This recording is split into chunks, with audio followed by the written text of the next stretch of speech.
Good afternoon and welcome to Across the Fence. I'm Jolie Whitney. The Safety Team is a Vermont-based organization that promotes empowerment self-defense, or ESD.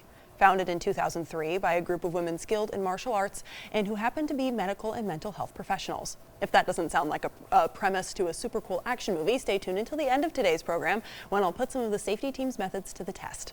Joining me today are Dr. Christine de Blasio, a psychologist with a 5th degree black belt in Kempo Jiu-Jitsu. She's the co-founder of the Safety Team. Next to her is Genevieve Henry. She's a certified childbirth educator, doula, and a massage therapist. She's a 2nd degree black belt in Kempo Jiu-Jitsu. Welcome to both of you. Thank you. We've got a ton of expertise here today, so we're super excited to have you. And Christine, let's start with you. What are the goals of Safety Team? Oh, we have so many. I would say simply our goal is to make the world safer for all. But if I expand that a little bit, it's to prevent violence, foster resilience, help with healing, and create safer communities. Incredible. And we already talked about how this is, you both have a lot of martial arts experience, so is this something that teaches martial arts? Well, that's a good question, because most people think about empowerment self-defense and they think it's something similar to karate or any martial arts, and it's so much more than that. We do teach physical skills, but the focus is really on prevention. So we talk about mental strategies, prevention tips that will reduce your risk of assault, with the hope that you never need to use the physical skills that we teach at the end. As Christine often says, the best way to win a fight is to not get in one. So do you have to know all these skills, any martial arts, before you take the class? You do not. And in fact, we have worked with people of all ages, all skill levels, all different physical abilities. Not only do you not have to be a martial artist to take the class, but you also don't have to be a martial artist to be trained as an instructor. Mm-hmm. What we teach is really simple to execute and easy to remember, because when you're in a situation that you need it, you want it to be in the ready very quickly and for it to be effective. And so that's our focus. Simple, effective, easy to learn, easy to remember, accessible for all bodies. Absolutely. And are men encouraged to take this as well? What we do with men is we do more large-scale presentations that really talk about the scope of the problem and how everyone can be involved in being part of the solution. So we have done some keynotes where men have been involved. We've worked with some classes at the University of Vermont that were all gender, and we are really dedicated to collaborating with men's organizations so that we can really help the scope, the range of people be safer, really be aware of the prevalence of sexual violence and be part of the solution. And you guys have 4 core tenets: awareness, avoidance, acceptance, and action. So why don't you walk me through those, and let's start with awareness. So that's the empowerment self-defense sequence. And as I said earlier, those are strategies to help reduce risks. We start with awareness and really explore what that means. When do you want to be extra aware, which is not all the time. And we talk about awareness by also talking about predators' habits. So what we know about predators is that they don't want to get caught. So they are more likely to execute an attack in an environment that offers both access to someone and concealment, because they don't want to get caught. We also know that they don't want to get hurt. So they are less likely to attack someone that's projecting power. And you don't need any special training to project power. You just need to, put your shoulders back, your head up, you look around, you walk like you have a purpose, and just doing that can reduce your risk significantly. Then we move to talking about avoidance. So you're aware so that you can spot the danger. And we talk about strategies to try to avoid the danger, but then you spot it, you try to avoid it. We talk about how you do that with your body, with your voice. And if the danger remains, we move into acceptance. That's the 3rd A of the empowerment self-defense sequence. And it's probably the shortest, but the hardest phase, because it's hard to believe that someone truly wants to hurt you. So we discuss different pre-assault cues that predators, those are behaviors that predators demonstrate when an attack is imminent. That can help you figure out, yes, this is really happening. The danger is real. I need to move into action. and then action all the physical skills that we teach. And Christine, one of the statistics you have on your website is that 85% of attackers know their victim. So does that make it harder or easier to respond? Oh, I think it makes it much harder. So 85% are known in some capacity. It might be an acquaintance, it might be a coworker, it might be a family member, it might be, well, it could be anyone that somehow is familiar to you. It might be someone you've just seen, but you don't really know very well.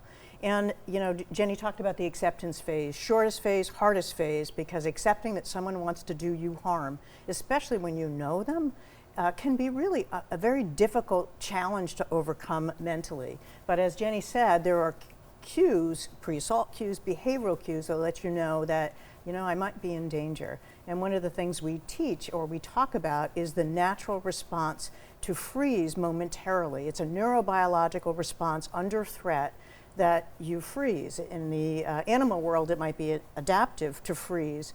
So we'd really shorten that acceptance phase so that you can respond before you're injured. When something happens, the responsibility for the attack is 100% on the attacker, no matter what. And do you think that helps with kind of the acceptance phase, realizing that? What do you think, Christine? Well, I think it helps to know that, first of all, it's not your fault and that it can be anyone who might be an attacker. So it might be someone who, as we said earlier, someone you know, and being able to move through that, recognizing those pre-assault cues and those manipulative strategies are often eye-opening to people so that they can move through that acceptance phase more quickly. But it is difficult to really sit with someone might want to do me harm. And I would say, in terms of the responsibility, we repeat it often because so many people who come to our classes, and particularly people who come to our trauma recovery program, have already experienced something. And while we all might know intellectually that an attack is not our fault, believing it wholeheartedly is really hard. And so repeating that the responsibility is 100% on the shoulders of the attacker, we can't do that enough.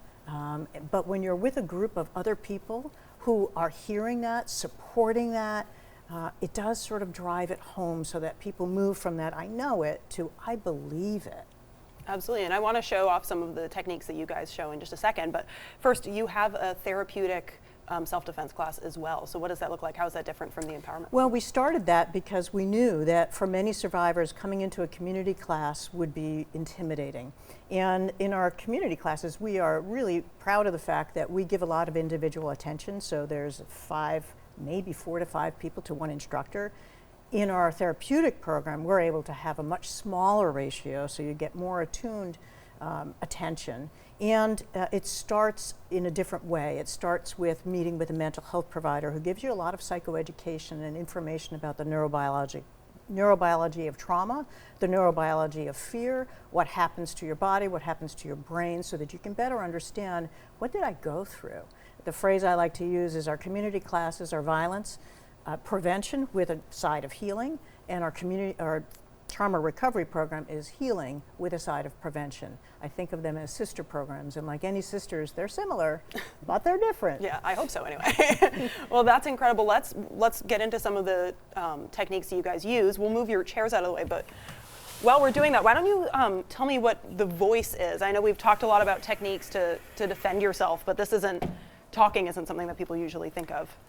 So when we move into the avoidance part of the workshop, we practiced having a strong posture that project powers, and we also talk about the defensive stance, so how your body can help deter an attack, and then we add our voice to it. So let's do it together. Okay. So the defensive stance, you just take your dominant foot, okay, and you put it at a 45-degree angle, and notice that when I do that, I'm blading my body so that my vital targets are away. You know, if I hit Christine on the shoulder, it's much less significant than the front.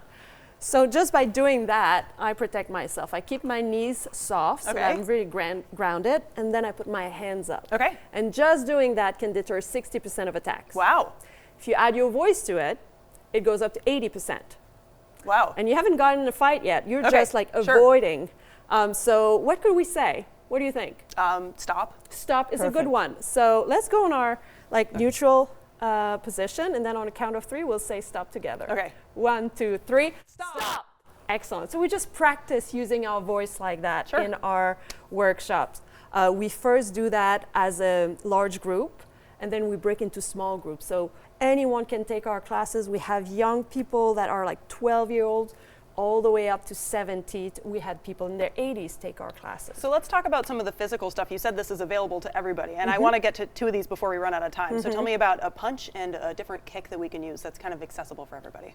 So instead of teaching a traditional punch, we teach something called an edge fist. So if you take your hand and you curl it like that, and you tuck your thumb here so you don't hurt it. Perfect. Okay. This is your striking surface. Just go ahead and hit your own hand. It's pretty hard. Sure. So you're not likely to hurt your hand, but it is an effective tool to deter an attack. The power for this, you know, I think of the arm as your accessory. Your powerhouse is your lower body. Okay. So that's great, because we were saying before, I don't have a lot of upper body strength. So you don't need to. That's great. So this is where your power comes from. So just watch the chair behind you. Oh, you're right. So if you get back into your defensive stance, I want you just to turn like this. We call this now, you're rotating on the ball of your foot. Okay. There you go. That's perfect. Just like you were swinging a bat. Okay. You know, that's where the power comes from. So this is the start of it. Your hands go up. You might have a hand here. You might have a hand covering, but this is where your edge fist is. And so you're just going to kind of come across here. Okay. Like that. Just like that. Perfect. Just past your center line, striking with this. So on a pad, it might look like. It's okay if I. Yes. So on a pad, it might look like. And what should I add? A shout? Yes. No! No! And try it? Okay, sure. All right.